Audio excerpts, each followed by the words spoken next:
What's up guys, yan may dumating tayo unit. So Lancer Tactical na Gen 4, no? So open natin, no?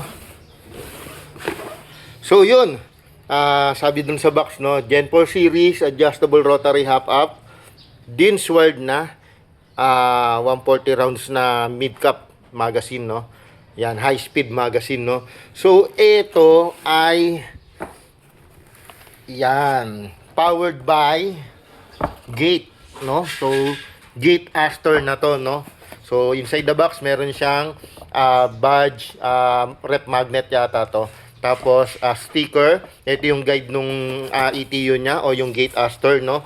Tapos yan, nandito yung kanyang front and rear sight, flip sight yan.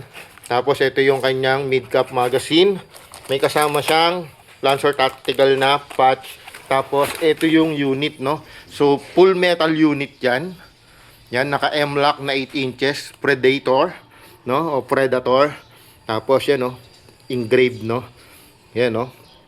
Powered by Gate, no? So naka Gate Aster na to mga boss, Gen 4. Yan, ambi yung kanyang mag-release. Tapos ambi rin yung kanyang switch, no? So yan, one hand operation tayo. Yan. So yan, no? Fully engraved, no? Yan, ambi yung kanyang mag-release tsaka yung kanyang tawag dito, yung switch, no? Tapos eto, napakaganda yung kanyang bolt release. And eto guys, tingnan nyo, naka CNC half-up chamber, no? So napaka galante, no, ni Lancer Tactical, no? Suwabing suwabe. And yung price is sobrang friendly, no? Naka trigger guard na rin, napakaganda. Flat speed trigger, no? Yan, no, napakaganda ng detalye. Naka delta stock, no? So hindi masakit sa kamay i-release siyang delta stock na yan, no? Yan, no, M-lock, oh. Napakaganda. Full metal to mga boss, hindi siya ganun kabigat. Ang maganda rito, naka Gate Aster na, no? So naka ETU ka na, 'di ba?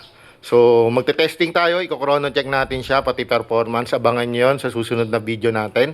Sa ngayon, yan, unbox lang natin, no? Napakaganda, pulido, naka-enlarge na rin na grip, no? Yan, naka-QD na rin siya na motor cover, no? Yan, no? Napakaganda, no? So detalyadong detalyado. Yan. Gate Aster na mga bossing, naka CNC aluminum pa. So yun, hot cake na naman to, another hot cake from Lancer Tactical. Yun, maraming salamat. Testingin natin yan sa susunod na video. Babush!